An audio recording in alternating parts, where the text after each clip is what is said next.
પ્રધાન નરેન્દ્ર મોદી 2 દિવસના ગુજરાતના પ્રવાસી પર્વત પાટિયા ખાતે હેલીપેડની સુવિધા તૈયાર કરવામાં આવી।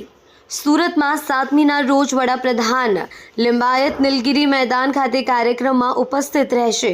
વડાપ્રધાનને આવકારવા સુરત સજ્જ બન્યું। આગમનને લઈને તંત્ર દ્વારા તૈયારીઓ પૂરજોશમાં ચાલી રહી છે। કાર્યસ્થળે રૂટ પર કાર્યક્રમને અનુરૂપ સુશોભન અને રંગરોગાન કરવામાં આવી રહ્યું છે। 7 માર્ચે વડાપ્રધાન નરેન્દ્ર મોદી સુરતની મુલાકાત લેશે અને 8 માર્ચે તેઓ નવસારીમાં કાર્યક્રમમાં હાજરી આપશે। સુરતમાં લિંબાયત નીલગિરી ગ્રાઉન્ડ ખાતે તેઓ લાખો લોકોના સંબોધન માટે હાજર રહેશે। જ્યારે આ કાર્યક્રમ પહેલા તેઓ 1.5 કિલોમીટરના ભવ્ય રોડ શો કરશે, જેમાં હજારો લોકો જોડાશે।